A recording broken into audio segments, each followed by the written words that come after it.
Technology meant to help police crack down on crime is now raising concerns about privacy.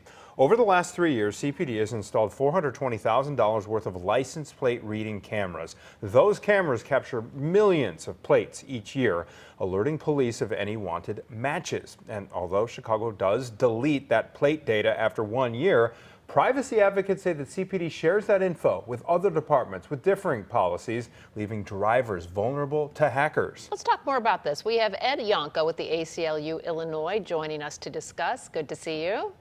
Good to see you guys. How are you today? We are well. Thank you for being with us. So give us your take. Why you think these plate readers are compromising our privacy? Well, what first thing is of course that if I know where you go, if I know on a Wednesday night that you go to a bar or go to church or go to a union meeting, I know a lot about you. And so this provides an enormous amount of data about individuals and their cars and where they go and what they do. And by storing it for a year, you're gathering all kinds of information that could be used in a variety of invasive ways. That's number one.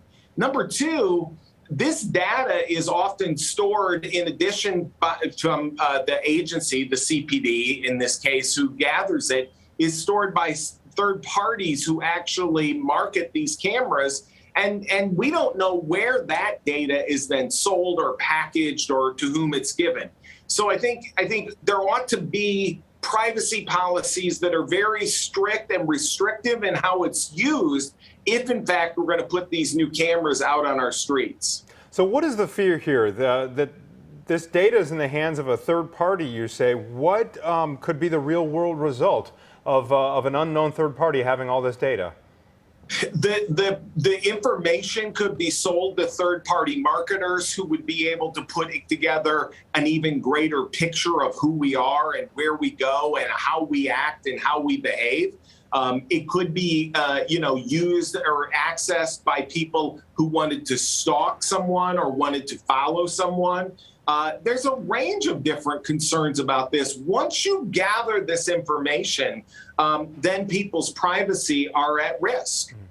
You know, we've been looking at a lot of video of these cameras out on the expressways where we have seen quite an increase in shootings.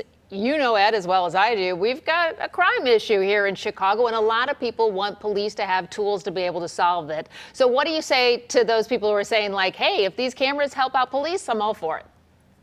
Yeah, I want a couple of things. First of all, I want to remind people that Chicago is already the most surveilled city in America. There are more than 80,000 cameras that are integrated into a system that's controlled by the OEMC.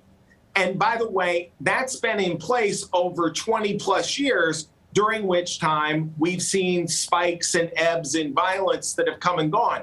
It hasn't made any difference whether or not we have cameras. Those things have happened. And secondly, if these cameras are going to be used strictly to address that violent crime, then what we ought to have is policies that say that they will be used only for those purposes, that restrict who has access to the data and restrict how the data can be used. And so we're clear, Ed, so we're crystal clear on this. There are no privacy policies right now in place with regard to this data.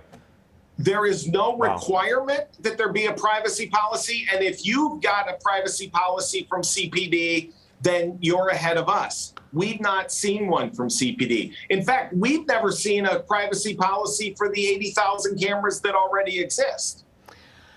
We'll be talking more about it. Ed Yohnka from the ACLU of Illinois, thank you for being here. Thank you.